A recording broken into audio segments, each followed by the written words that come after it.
culture. So it's being done. They're still doing that. But like she said, it's still a work in progress.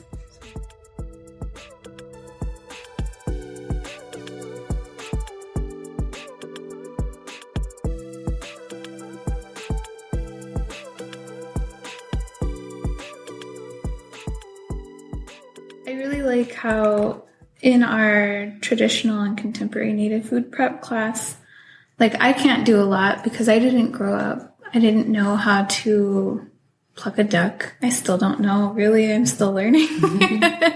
But that's what our students learn either from us or from guests that we have come in that can show us how to do it. And like we're right along with the students learning with them. I think that's really important and really interesting for myself because like I'm trying to facilitate this class, but I got to figure out how to do these things when I don't have any experience in them. That's cool though, but sometimes that's the best way to learn is when you're, it kind of sounds like it's experimental. Like, you're still trying to figure it out. But that's the fun part too, is to be available and open to make mistakes for the sake of making it better in the future. Just thinking about like even my own learning style, like you can describe to me how to do something, but I'm not going to know until I do it myself. Yeah. Like I don't know. If somebody described how to cut up a caribou, I'd be like, okay, that sounds pretty easy. And then I look at it and I'm like, never mind. I need help. Where do I start? Yeah. Yeah, we were talking about that with Niayuq too, about how you can read all day about what the Arctic is like and what, life is like here, but you don't ever really know until you're there and you're actually experiencing it and seeing it and talking with people and learning about it hands-on rather than, like some of the scientists that come in, they probably study this stuff their whole life, right? And they have, research experiments and projects, but then they get off a plane and they're here and they don't know where to start or what to do. Or That reminds me of Kayan Hachar. He was telling us a story of when he went to college. He was sitting in the classroom, I think an anthropology class, and the professor they were having a discussion about Inuit people. And the anthropology professor was like telling them, this is how Inuit people are. And then he's just sitting back there and he speaks up and says, that's not how we are. And the professor gets offended and is like, well, what do you know? And then he's like, well, I grew up there. This is how we do it. Your book is wrong. Pretty much. Even just like history books and stuff like that, like they kind of talk to us like we're in the past tense. So what's been really cool about this project is I think what's going to be really enlightening is that we're not in the past tense. Like we're here adapting and creating curriculum for higher education catered to us, like a self-determination, which is really cool. And then the infrastructure, spending millions of dollars to make sure that we have running water, and no one else is going to do that for us. Like the government won't do that for us, but here we are with the resources available to make sure that we have running water in our own homes, and to spend millions of dollars to make sure of that. Like that's just, remarkable for the Iñupiaq people. Well, going back to the food class, we have our native food right there. So we have them learn how to do the dishes traditionally, whether, like simple things like boiling the unalik, the bowhead, whale skin and blubber, and then like doing pickled muck duck. So we make sure we do the traditional way of doing it, and then a contemporary way of doing it, like dish. Mm-hmm. Another good example is in the same class. So we have we did a salmon day. So they got to learn how to fillet a salmon. And then we we had a student, she brought in the way that they make their kufsi, so they're dried fish. So we had dried fish and greens, which was our traditional. And then we had like salmon patties, salmon spread, salmon soup. Mm-hmm. So we just had a whole bunch of different dishes that they made, traditional and contemporary. Mm-hmm. With seal, we traditionally make it like dried and then put it in mislaq, the seal oil. And then so they got to learn how to make their own mislaq, their own seal oil.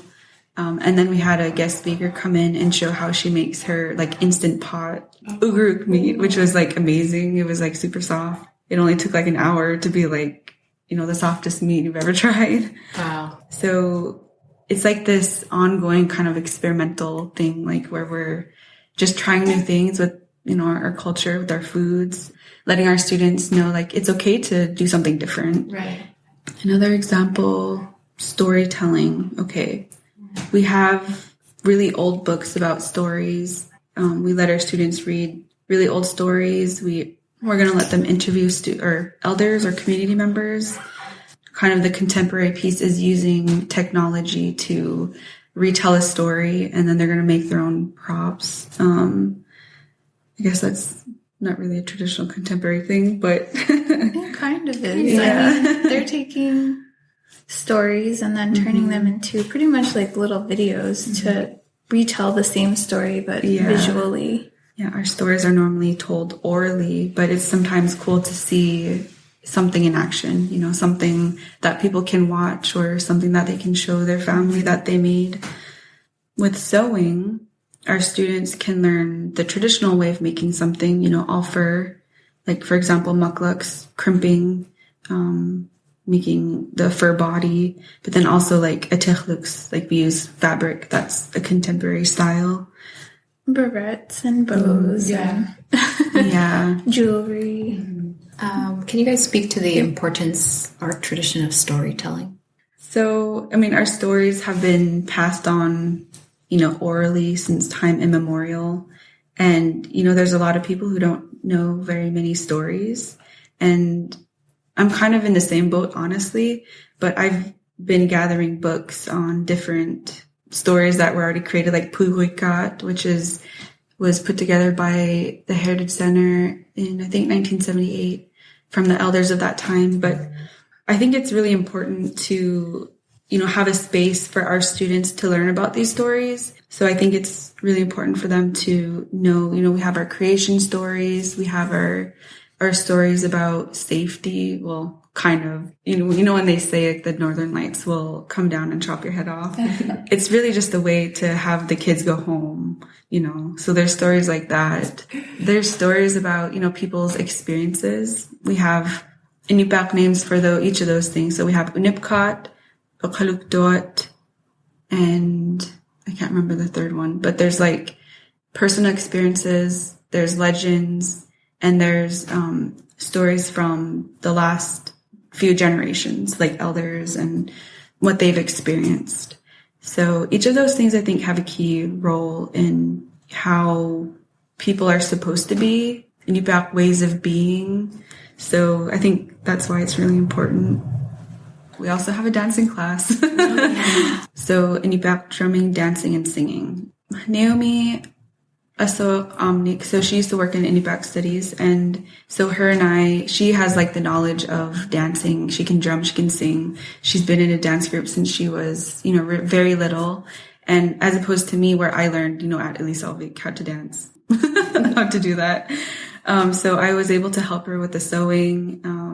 And then in that class, we had our students create their own story. Like, what type of story do you want to tell? So we had them think about that. Actually, during a cultural hour, Agalu and we came up with a song with the students that attended the cultural hour.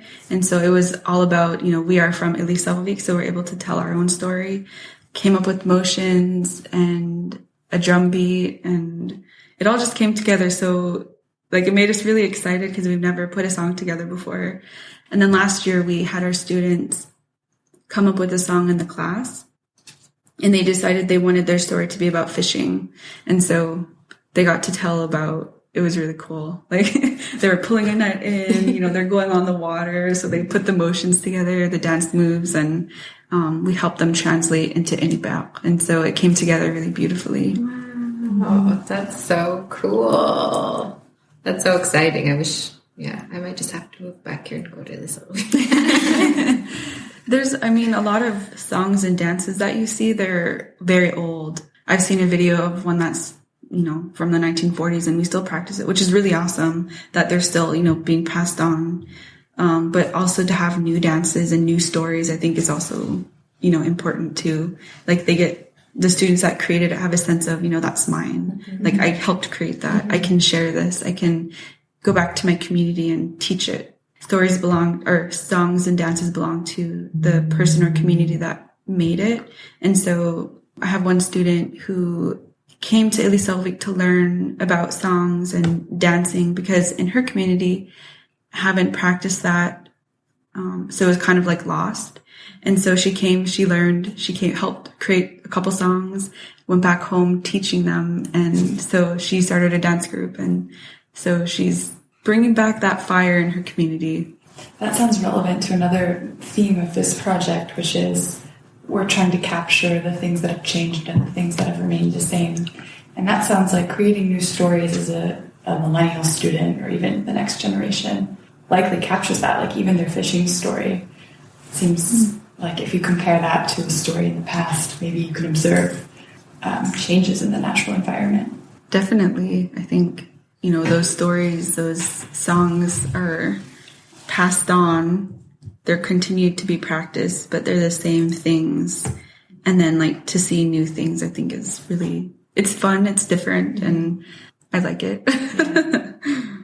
And when you mentioned that the songs were lost, I think that's also an example of change, and one thing is we've always been in a changing environment, whether it's culturally or environmentally, we've always been in this kind of state of flux. It seems that. Why do you think that those songs were lost?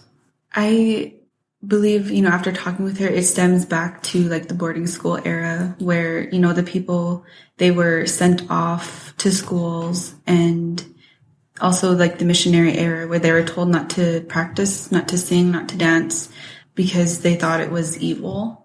And so in their community, it just stopped. They were shunned from doing that. She also talked about how they tried to learn some of the other songs and dances that other communities practice, but, with the respect that that song belongs to that community and you can't just take it.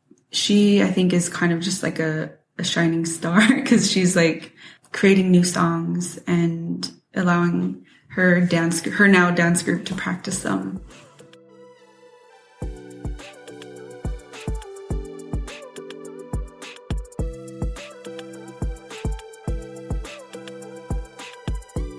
Educators, as residents of Utqiaġvik, as a person here, what have you guys seen that has changed in your lifetime? It could be anything. Anything. Okay. So earlier, Katie talked about how we're always exploring the tundra.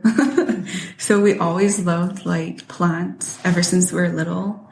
And it's kind of crazy because we still love plants today. It's we love, I could go on and on about it. But anyway, so I still explore the land today and the plants. And a couple summers ago, I feel cool because I discovered a new plant here. Whoa. Yeah, and I, let the wildlife department know, and they're like, "Wow, we'll list you as the person who discovered it in our area." What plant is it? It was it looks like celery, but it's Angelica. It's called Angelica. What? And it grows in Nome and different areas, warmer areas. Oh. And it's I found it at Niayuq, that area. You just go up, there's a little creek in that area. You just go up there and it's on both sides of the creek.